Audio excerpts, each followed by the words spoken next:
trabajo de cada semana.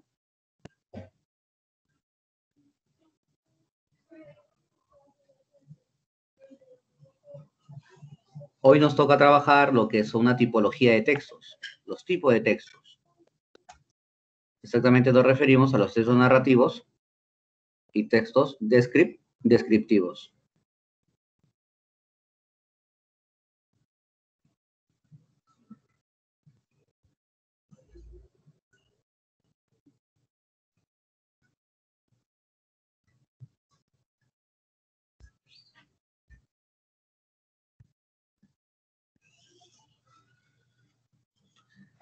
A ver, empecemos con entonces la parte introductoria, la parte general, para que entendamos este tipo de clasificación de textos, ¿no? Debemos decir, chicos, que el texto tiene algunas características. El texto tiene algunas cualidades, ¿no? Vamos a llamarle así, cualidades. Y las que vamos a mencionar son unas de ellas, ¿no?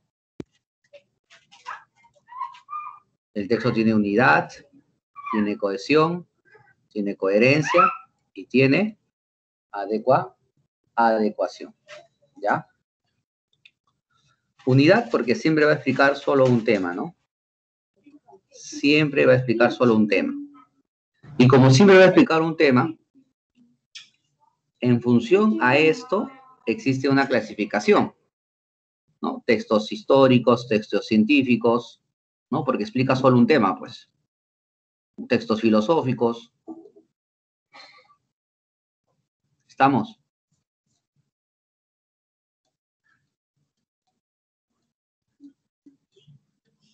¿No? Como para dar un ejemplo nada más.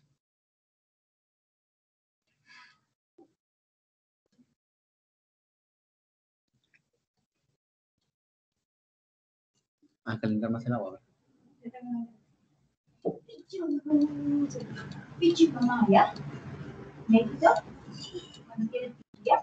Listo. Ahora, como en el texto existe cohesión y también coherencia, y la coherencia está asociada a la organización del texto, hay textos que se organizan donde la idea principal está al inicio y luego vienen ideas secundarias. O viceversa, que primero están las ideas secundarias y luego aparece la idea principal. Es por eso que acá existe otra clasificación, ¿no? Aquí estaría el texto analizante, no sé si has escuchado, ¿no? El texto analizante.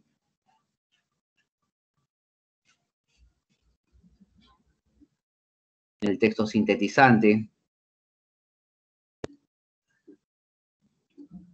¿no? El texto encuadrado, en paralelo.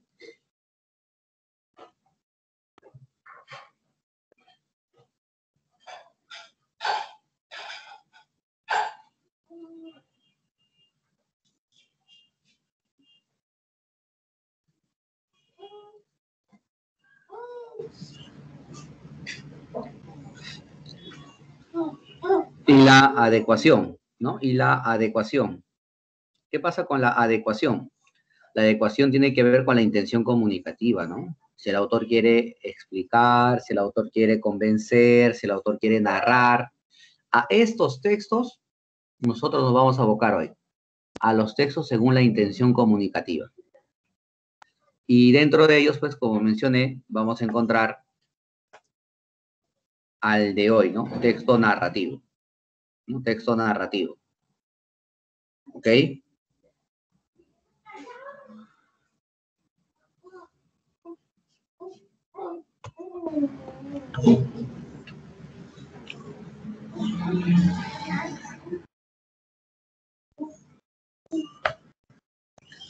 Se denomina texto narrativo, se denomina narración al relato de hechos. ¿Cómo vas a darte cuenta que estás ante un texto narrativo? Porque te van a relatar hechos, ¿no? El texto va a tratar sobre sucesos, sobre acontecimientos. El texto no va a tener como tema a una persona, a un objeto, a un concepto, el texto va a tener como tema un hecho, un suceso. La independencia del Perú, la batalla de Angamos, ¿no? Un determinado hecho, siempre. En este hecho van a intervenir personajes, así que debes asumir estos como una característica, ¿ya?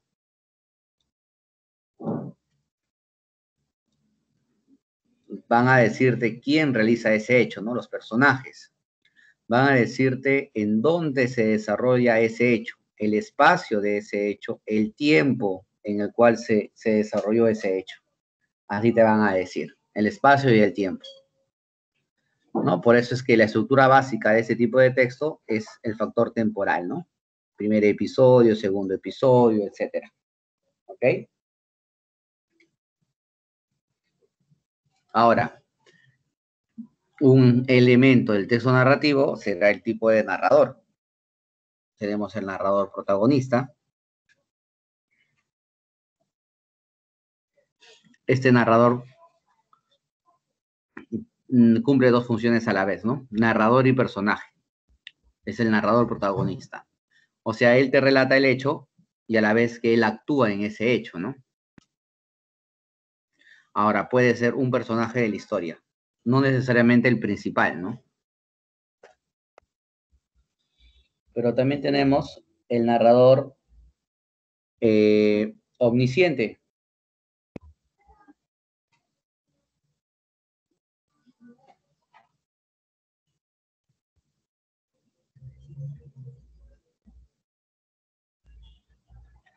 Este narrador omnisciente generalmente se vale de la tercera persona. Es alguien que está observando, pues.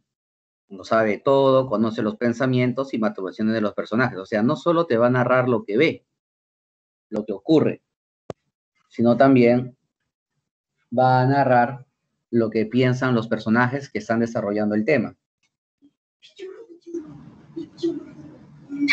¿Entienden? También va a narrar lo que los personajes piensan, ¿no? Lo que los personajes piensan. Esta cueva está aquí. Ahora, también tenemos el narrador, por ejemplo, testigo.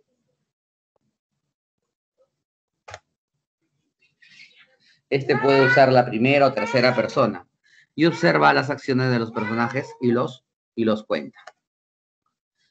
Ahora veamos pues los elementos de la narración, ¿no? Los personajes, que son los que realizan las acciones. Se puede distinguir entre personajes principales y secundarios. También ahí podría estar el protagonista y el antagonista. Y también tenemos el espacio, ¿no? Que es el lugar donde se desarrolla la acción. Puede ser real o ficticio.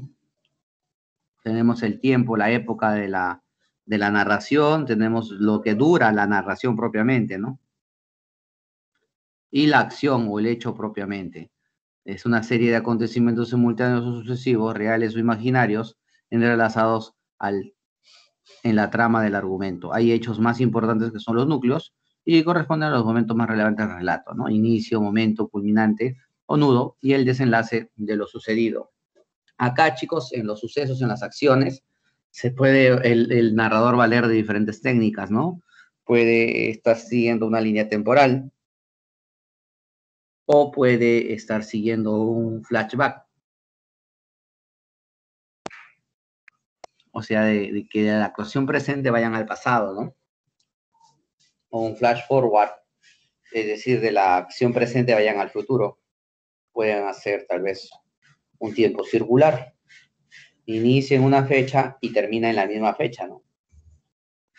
Pueden también realizar un contrapunto, es decir, diferentes historias que se entrelazan en un hecho en especial.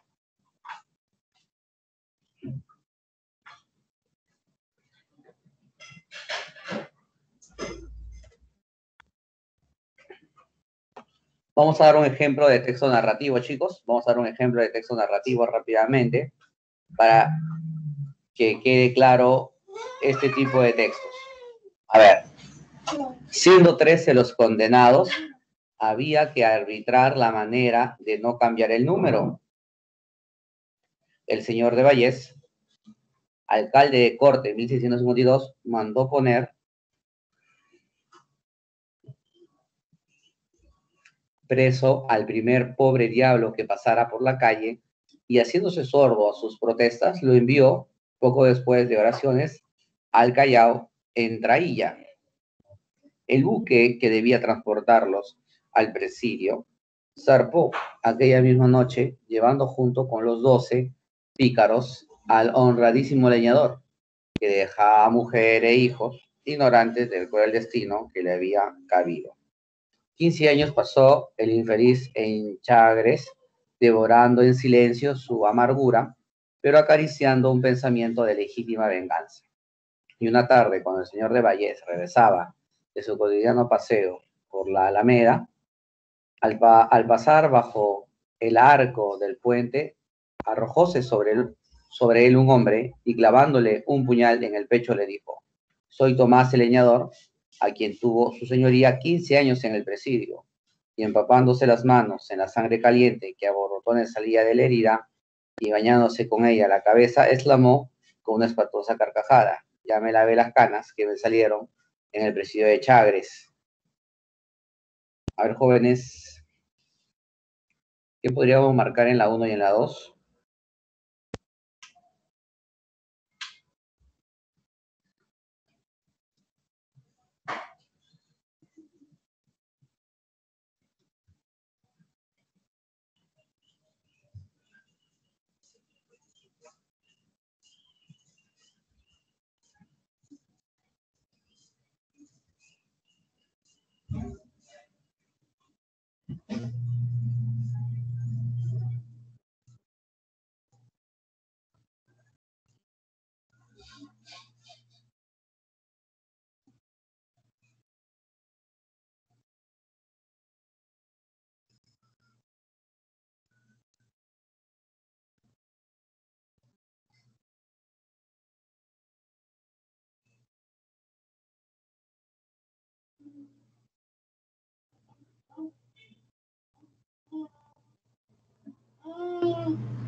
Muy bien, Jorge. A ver, ¿alguien más manda sus respuestas?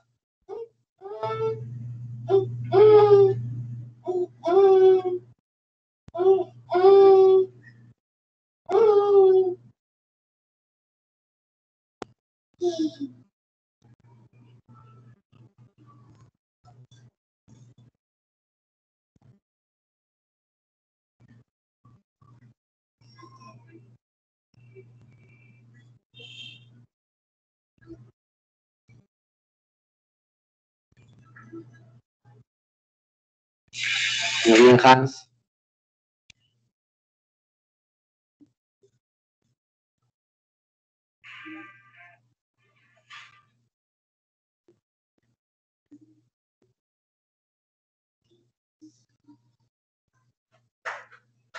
Muy bien, Angie.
Efectivamente, cuando leemos la historia nos damos cuenta cómo él es una autoridad, el señor de Vallés es una autoridad, bien Pablo, esa es una autoridad.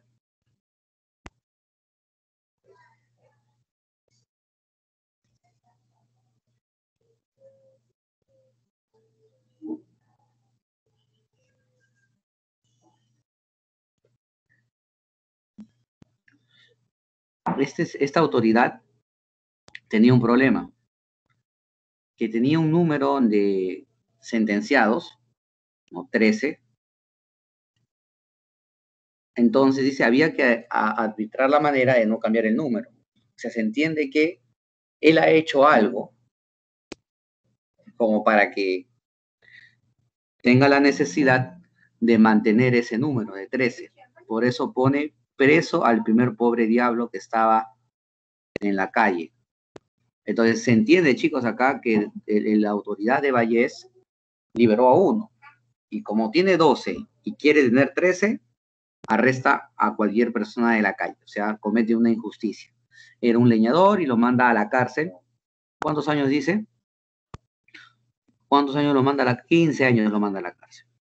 Luego de los 15 años, el leñador, que acá dice su nombre, Tomás, sale de la cárcel cumpliendo condena y lo primero que hace es buscar a la autoridad.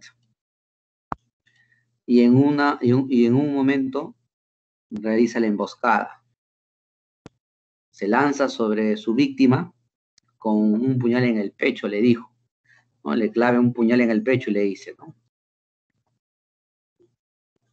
Soy Tomás, a quien tuvo su señoría 15 años en el presidio, en la cárcel, y empapándose las manos en la sangre que salía a montones de la herida, agarró la sangre y bañóse la cabeza, y exclamó con una espantosa carcajada, ya me lavé las canas que me salieron en el presidio de Chagres, o sea, ya cobré, ¿qué cosa ven? Venganza. Entonces, ¿cuál es el hecho que han querido transmitir? El hecho que han querido narrar es este acto de venganza, ¿no? Es este acto de venganza. Bien.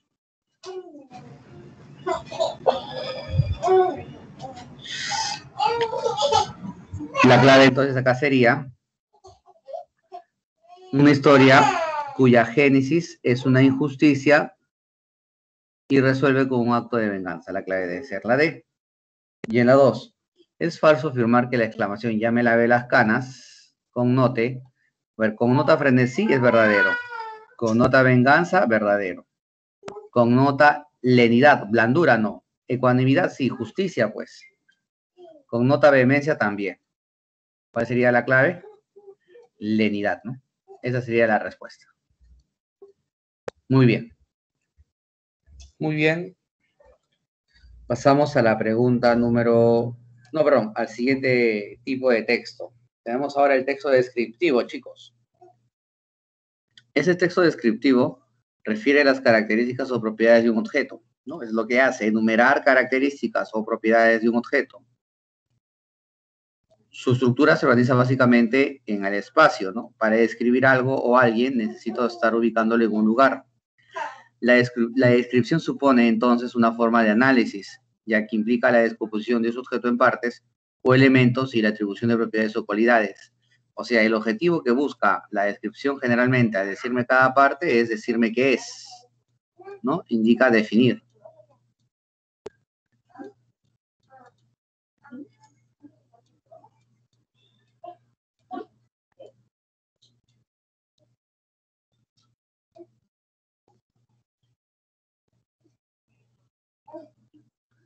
¿Cuáles son los elementos de la descripción? El observador, que nos da la posición del observador, puede ser, ¿no? La posición del observador dentro de la escena o cuadro fuera de él, en primera o tercera persona. El observador puede estar fijo o puede estar en movimiento. ¿Sí? ¿Cuál es otro elemento? El mundo real o imaginario. Los objetos o elementos a describir, ¿no?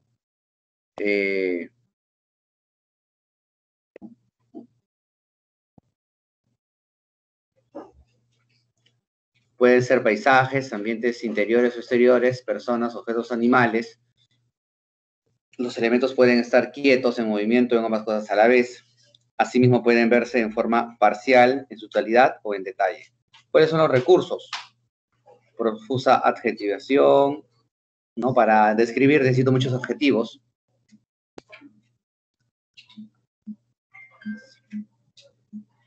Imágenes, ¿no? Auditivas, táctiles, visuales, gustativas, olfativas. Comparaciones y metáforas, ¿no? Vamos a un ejemplo. En esta habitación donde ahora escribo, hay pocas cosas, pero entre ellas dos grandes fotografías y un pequeño cuadro que entre las horas de forzado ocio, de enfermedad, ¿no? Por favor, esta palabra debe ir junta, o fatiga, atraen con preferencia mi atención. Las dos fotografías se hacen frente de las dos paredes opuestas. Una reproduce la figura de Gioconda, que está en el Museo del Prado, la otra, el hombre con la mano en el pecho, que pintó el frenético griego de Toledo. Este personaje desconocido es una fisonomía apasionada, incandescente, quien modera con el peso de su mano una incalculable exaltación cordial y mira el mundo con sus ojos febriles. La blanca gola emite una estelar fosforescencia. La barba aguda parece estremecerse y sobre todo el negro traje bajo el corazón, el puño de oro del estoque de un perpetuo latido de fuego. Siempre he pensado que esa figura era la más cabal representación de Don Juan. Se entiende de Don Juan, según mi manera de interpretarlo, que discrepa un poco de las usadas. A su vez, la Gioconda, con sus cejas depiladas y elástica carne de molusco, con su sonrisa de doble filo, que es a la par la atracción y esquivez simboliza para mí la extrema feminidad. Como Don Juan es el hombre que ante la mujer no es sino hombre ni padre, ni marido, ni hermano, ni hijo, es la Gioconda la mujer esencial y conserva invicta su encanto. Bien, chicos, a ver, tengo al lado derecho dos preguntas. ¿Cuáles son las respuestas?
Muy bien, Gonzalo.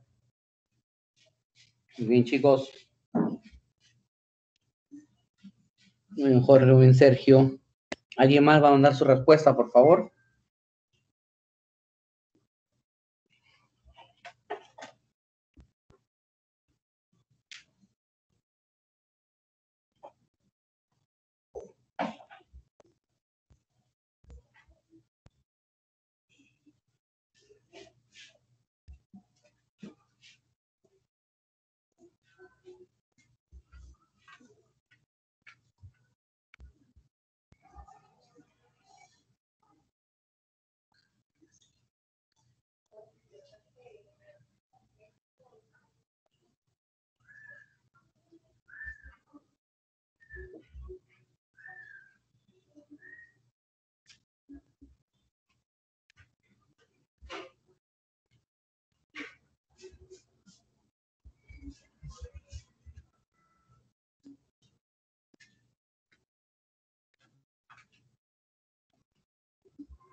Ya, el autor dice expresado una reflexión sugerida por la observación de dos reproducciones pictóricas, la observación de dos pinturas, la comparación de dos pinturas. La clave debe ser la A, porque lo que él hace es ver dos grandes fotografías.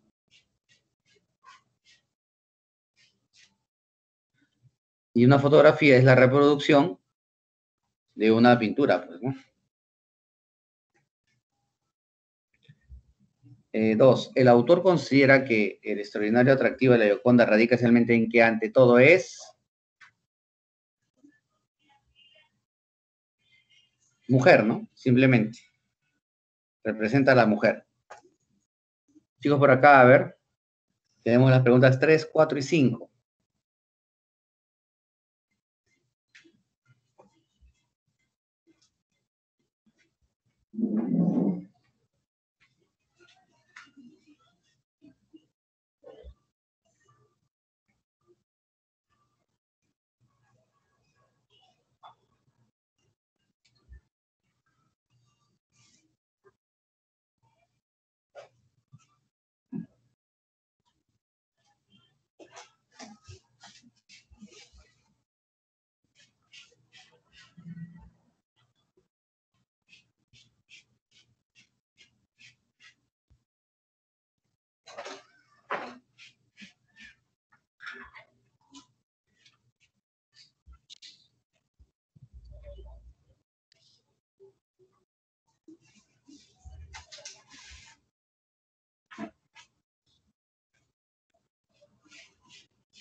Entonces, ¿cuál de las siguientes afirmaciones es compatible con lo leído?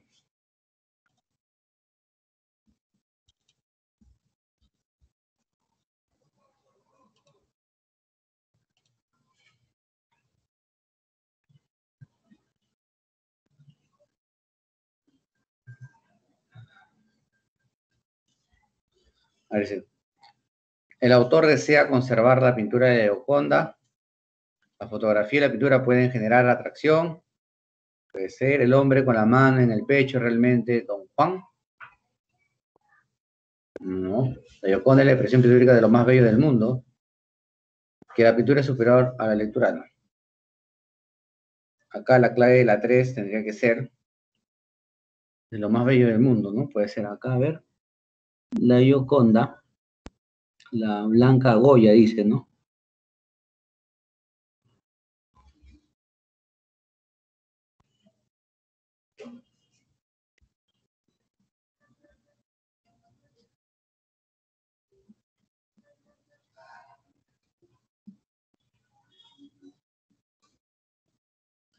No, no.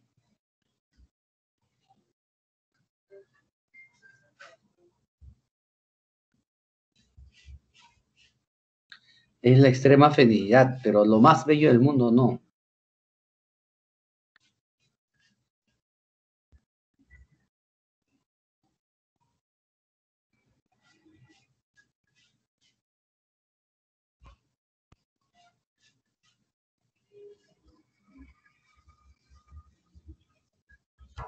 La clave debe ser la fotografía y la pintura pueden generar atracción, pues. No solo la pintura, sino también la fotografía, ¿no? La clave la B. Ahora, 4. Del texto se puede deducir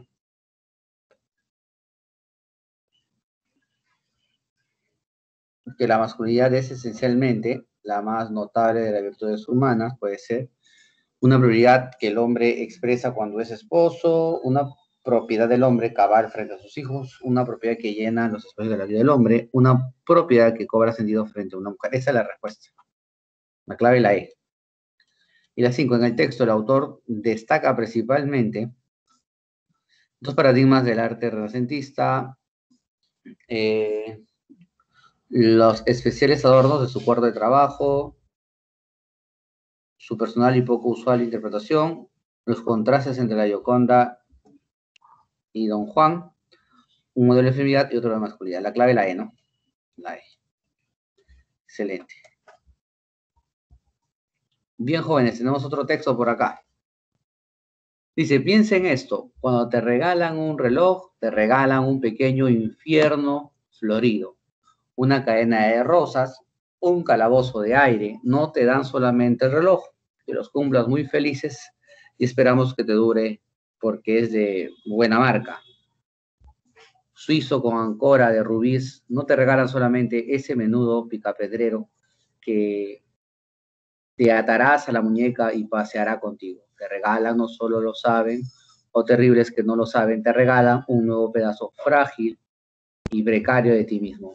Algo que es tuyo, pero no es tu cuerpo, que hay que atar a tu cuerpo con su correa como un bracito desesperado colgándose de tu muñeca.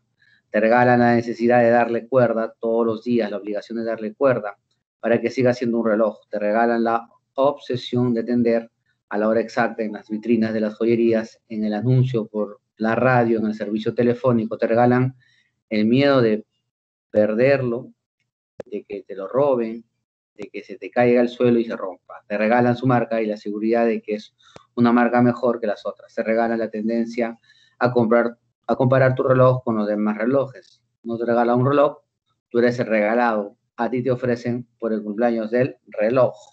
Interesante este texto, ¿no? A ver, chicos, ¿cuál sería la respuesta de la 1, 2 y 3?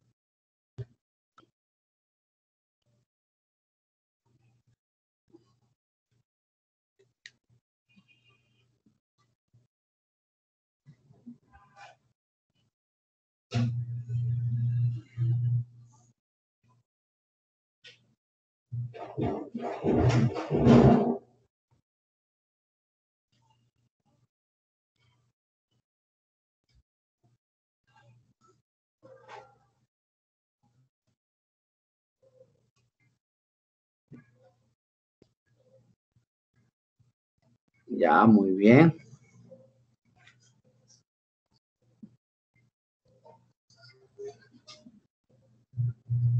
A ver, hasta la 3, por favor.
¿Puede hacer el favor de volver a llamar a la señora que ahí está?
Cintia, ¿han venido los chicos de nuevo? Sí. Son los señores mecánicas. Allá. Ya, entonces, antes de explicar que había hecho para explicar en el caso de mecánica. Ya, entonces, como que instalarán ahora, pero me dijeron ahorita que van a trabajar afuera, pueden hacer la caja. ¿Por dónde será la conexión para allá? Porque la batería estará, ¿no? Porque para la cocina más que todo, ¿no? Claro. A ver, le voy a decir a Marita. A ver si me puedo.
Sí, ya. Dijiste, Marita, ya. Si tú haces sirve para él. En la cocina, pues.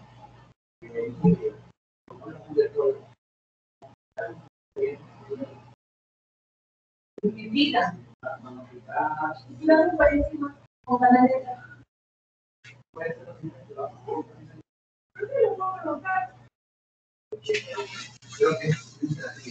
Ahora pregúntale. Eso tiene que romper la silla. ¿No lo puede ser por encima? No. Pregúntale, ese rompe abajo. Claro, afuera, dice. No, adentro, que también rompe. Sí, porque ese es por madera y así. Yo te digo porque arriba ya no.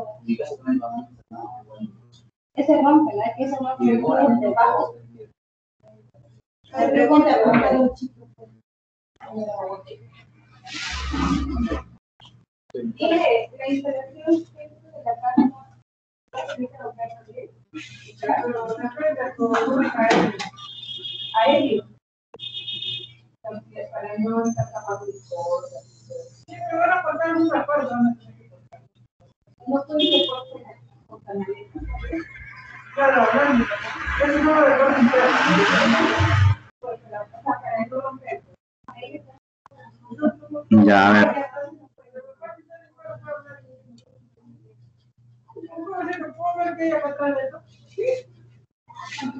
A ver, los que te regalan un reloj son muy generosos, te quieren fastidiar, no saben que te regalan un problema, no la sé. ¿Qué afirmación es falsa? La cadena de rosas se refiere al reloj verdadero. El reloj constituye un problema verdadero. ¿Te hacen feliz regalarte un reloj? Falso. El reloj no es parte de tu cuerpo. Verdadero. Tú eres esclavo del reloj. Verdadero.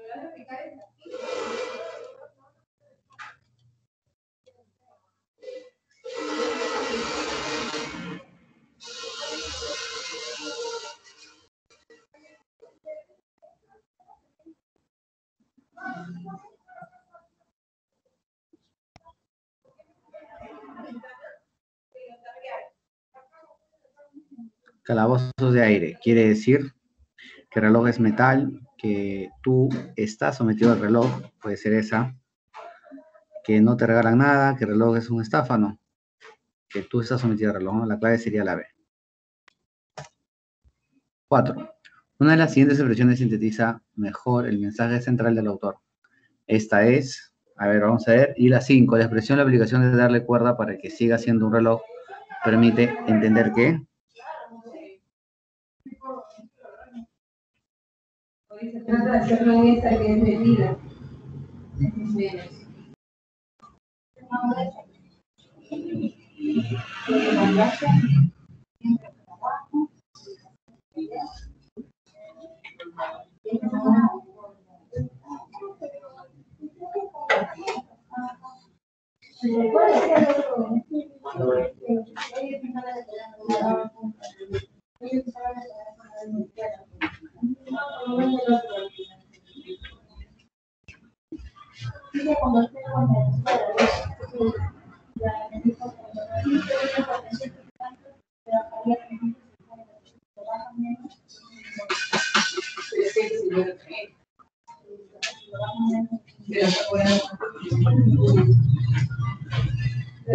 Pero la pregunta es si es igual en segundo. Pero dice que ellos no lo hacen, es otra persona, ellos forman hacer y otros que es instalación. Ahora van a hacer tu casa. Sí, estamos. Y te lo van a poder como yo de nuevo, ¿no? No sé si podemos picar exacto. O sea, donde pican, ya no pueden callar. O sea, mire que si el hueco es claro así, eso nomás tiene que picar y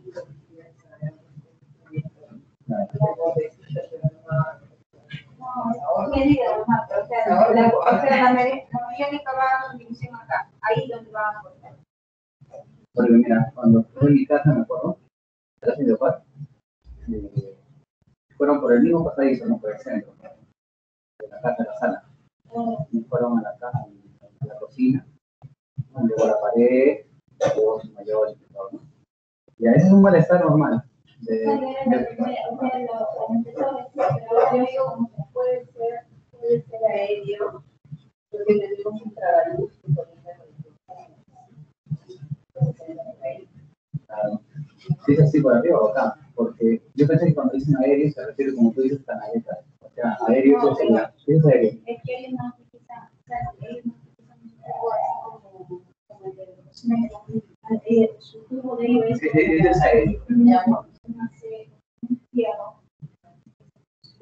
para que no se escape el gas. Pero más allá de eso, que si lo hacen aéreo, tal vez sea por arriba, por la misma canaleta. O sea, la canaleta, por la misma ventana, no sé cómo así.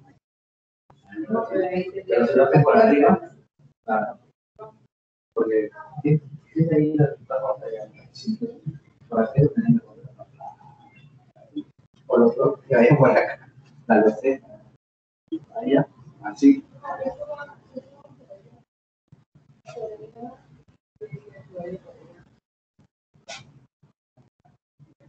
Estar atento cuando vienen nosotros. Lo otro que puede ser que suba por ahí, se voltee acá, detrás del letrero, y de ahí hacia arriba. Así no por arriba. Claro, sí, para arriba, sí. Por arriba tú tienes. Pero recuerden esta no, claro, o sea, sería para afuera. Para afuera, entrarían, agarrarían de frente el tercer piso, todo el bordecito para que baje por el tragaluz. Y Sería cuestión de que hablar con él. Claro, ellos no necesitan de nada. Ahorita va a ser pantalón. Pero de agua. O sea, la gente lo vamos a hacer en la idea también. Yo siento que la gente la Una de las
chicos, disculpen, están haciendo unas instalaciones acá en la calle.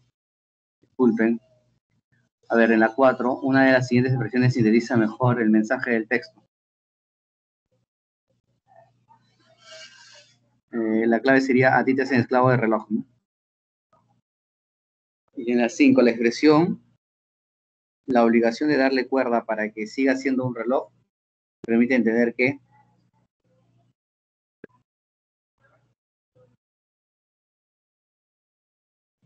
tienes muchas obligaciones con un reloj, ¿no?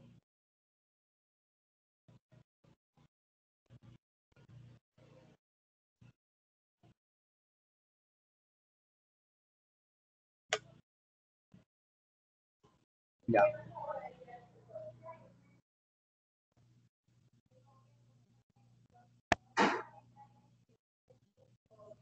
Vamos ahora a este texto, dice: descripción de Lima Virreinal poco antes de la llegada del ejército de los Andes con don José de San Martín. Una ciudad amurallada con una población que sobrepasa los 50.000 habitantes y en la que se atropellaban las calesas que para fines del siglo XVIII oscilaban entre las 5 y 6.000. Una ciudad cuya nobleza titulada estaba distribuida entre condes, vizcondes y marqueses. Ciudad de los carnavales, las peleas de gallos, la fiesta de Amancaes, los teatros y las procesiones de cofradías de indios, negros y demás castas. Ciudad profundamente religiosa con una crecida población clerical, poblada de iglesias, conventos, casas de cláusulas, monasterios, bulliciosa, disipada y alegre urbe, donde coexistían todos los matices de la piel, de mujeres hermosas, caballeros de capa y espada, de ambulantes, chillones y tiendas del más refinado lujo europeo. Metrópoli rodeada de palacios del más puro estilo barroco, circundada de haciendas y casas solariegas. Urbe cosmopolita que fue alimentado entre la tropa del ejército libertador, casi la misma fascinación que acompaña a los buscadores del mítico Dorado. A ver, escribe el tema central del texto.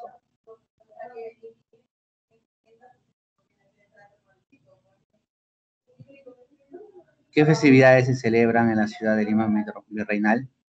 Se puede afirmar del texto que la Lima de antaño era una urbe cosmopolita porque ¿por qué se dice que Lima era una ciudad profundamente religiosa? A ver, chicos, vamos contestando las preguntas, por favor.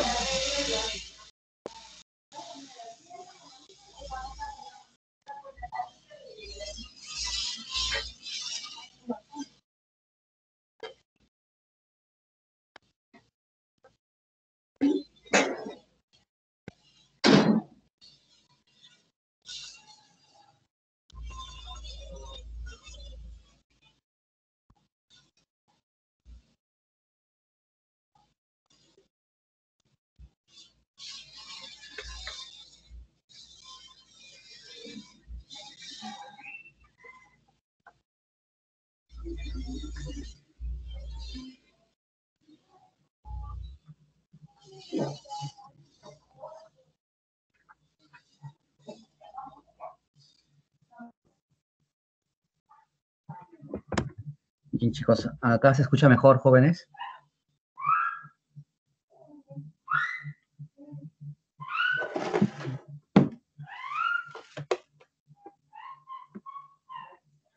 Aló, aló, chicos, ¿me escuchan?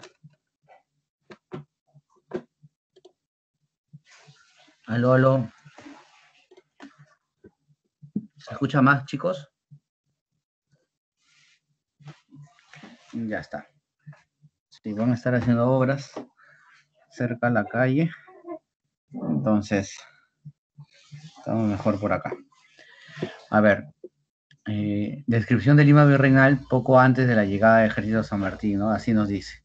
Y empiezan a describir a Lima, pues, a Lima Virreinal. ¿Cuál es el tema central? Lima Virreinal, o si quieres, descripción, ¿no?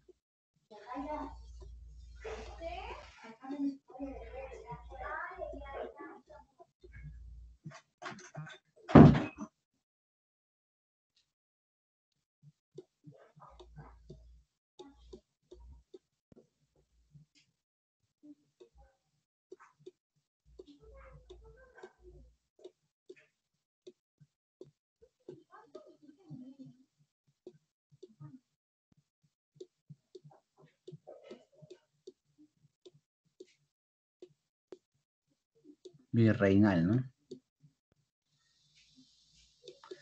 Ya, a ver, chicos, la 2. ¿Qué festividades se celebraban en la ciudad de Lima Virreinal? En la 2, a ver. ¿Qué festividades se celebraban en Lima Virreinal, por favor?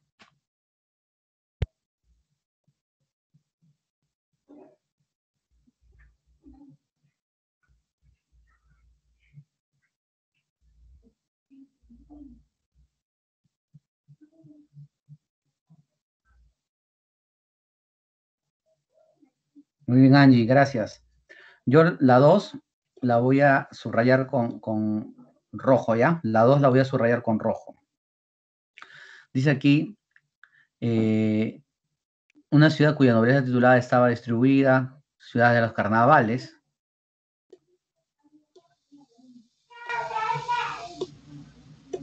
Pelea de gallos, la fiesta de Amancaes, ¿no?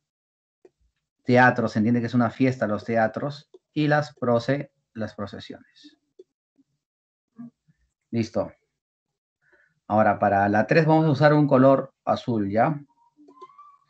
Se puede afirmar el texto que Lima de antaño era una urbe cosmopolita porque, ¿qué significa cosmopolita? Para que esté la 3 debes saber qué es cosmopolita.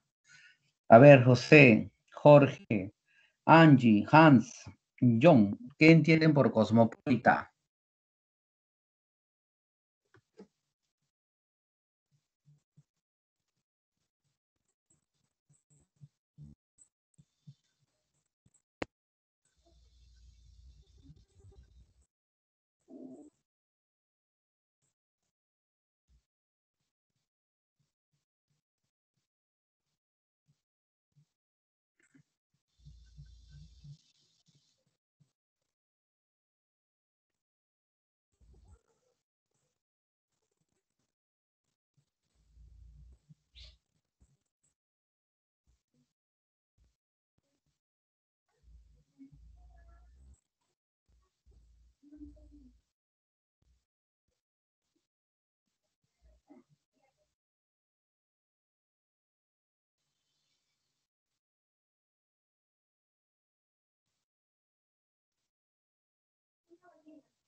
Vamos, chicos, ya, cosmopolita es cuando pertenece al mundo, cuando es de propiedad del mundo, ¿ya?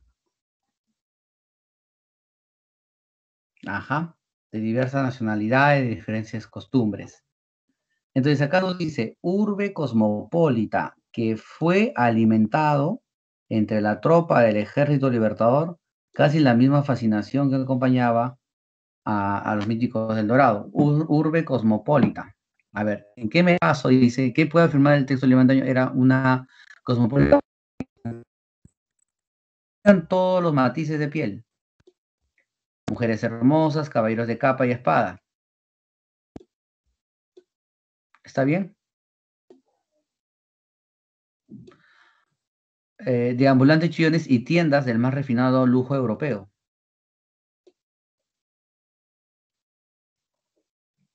¿Estamos de acuerdo, chicos?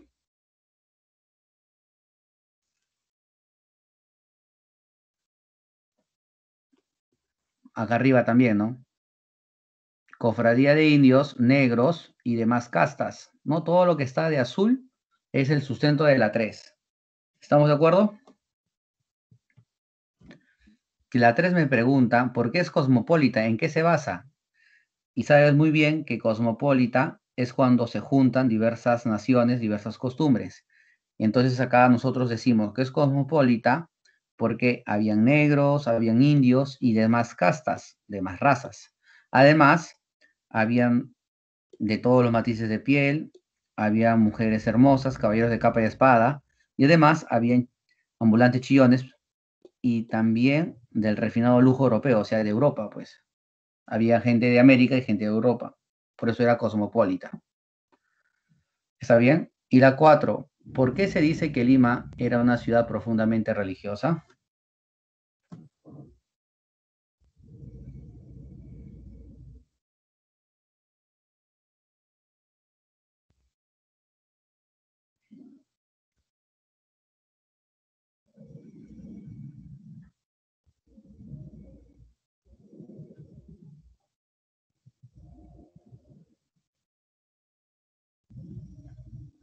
Esto lo vamos a resaltar con un color verde, ¿no? ¿Por qué se dice que Lima era una ciudad profundamente religiosa? Porque había iglesias, conventos de clausura y monasterios, ¿no?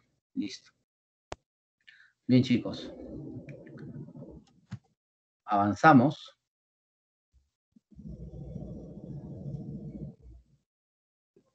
Y pasamos por acá al texto número 2. El novelista, en mangas de camisa, metió en la máquina de escribir una hoja de papel, la numeró y se dispuso a relatar un abordaje de piratas. No conocía el mar y sin embargo iba a pintar los mares del sur, turbulentos y misteriosos. No había tratado en su vida más que a empleados sin prestigio romántico y a vecinos pacíficos y oscuros, pero tenía que decir ahora cómo son los piratas. Oía gorrojear a los guiljeros de su mujer y poblaba en esos instantes de albatros y grandes aves marinas de los cielos sombríos y pavorosos. La lucha que sostenía con editores rapaces y con un público indiferente le antojó el abordaje, la miseria que amenazaba su hogar, el mar bravío, y al describir las olas en que se mecían cadáveres y mástiles rotos, el mísero escritor pensó en su vida sin triunfo, gobernada por fuerzas sordas y fatales, y a pesar de todo, fascinante, mágico, sobrenatural. A ver, chicos, preguntas 5, 6 y 7. ¿Qué marcarías? En las 5, 6 y 7, ¿qué marcarías?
Muy bien, Jorge. A ver los demás qué dicen.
Yo para agradar que la persona me cae bien, yo soy como coreana, algo así. No asiste y de un tema, por ejemplo, que sea un tema muy de alguna rica o incluso una vez una compañera en una discusión y me dijo que algo así. Y cuando me despido me digo, chao, y le digo, bye, y una cosa así.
Bien, acá nos dice, ¿no?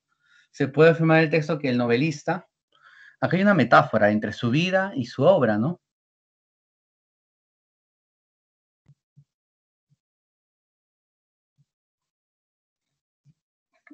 Dice, el novelista, en mangas de camisa, metió en la máquina una hoja, la numeró y se dispuso a relatar un abordaje de piratas. No conocía el mar y sin embargo iba a pintar los mares del sur, turbulentos y misteriosos. No había tratado en su vida más que a empleados, sin prestigio, romántico y a vecinos pacíficos y oscuros. Pero tenía que decir ahora cómo son los piratas.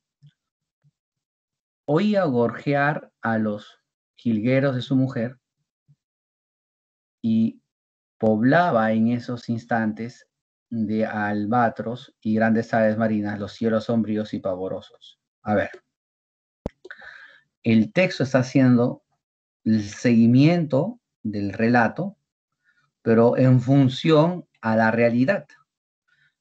Dice, no había escrito nunca sobre, no había conocido piratas, no conocía el mar, no había tratado en su vida más que a los empleados, entonces está haciendo una analogía. Los empleados románticos y vecinos pacíficos oscuros son los piratas. Se escucha las aves de caza, los jilgueros, pero él los toma como si fuesen albatros o grandes aves. La lucha que sostenía con editores rapaces, que tenían que crear o no su obra, ¿no?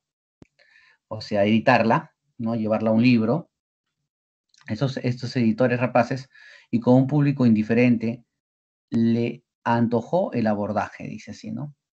O sea, escucha, necesito audiencia, necesito editores, entonces estos se me ocurren que voy a hablar de piratas. La miseria que amenazaba su hogar era el mar bravío, y al describir las olas en que se mecían los cadáveres y mástiles rotos, el mísero escritor pensó en su vida sin triunfo, gobernada por fuerzas sordas y fatales, y a pesar de todo fascinante, mágico, sobrenatural. Entonces, te das cuenta que como su vida está siendo de inspiración para la obra. Entonces, se puede afirmar en el texto que el novelista aborrecía a sus vecinos, es un escritor realista, ha perdido la cordura, tiene una gran inventiva. Esa sería la respuesta, ¿no? La D. 6. El personaje central del relato se propone, ¿no?, actuar y vivir como un corsario. ¿Eso es correcto, chicos? Acentuar la indiferencia al público. aniquilar todos los editores, navegar por diversos mares, escribir una novela de piratas. ¿Qué es lo que se propone? Acentuar la indiferencia del público, eso es lo que se propone. Les está llamando piratas. 7. Desde el punto de vista económico, la vida del novelista era, desde el punto de vista económico, era frustrante, pues, ¿no? Estaba en bancarrota. Bien, chicos, esas son las respuestas de este texto. Hasta aquí nos vamos a quedar. Inventiva creación, pues creatividad de Steven. ¿Cómo es que su vida diaria, él le sirve de inspiración y crea un relato de piratas? A eso se refiere Steven. ¿Está bien? ¿Alguna duda tal vez sobre estas 3 claves? Porque ya estamos a la hora y tienes que pasar a tu examen. ¿Está bien, Steven? ¿Todo bien? Confirmen, chicos.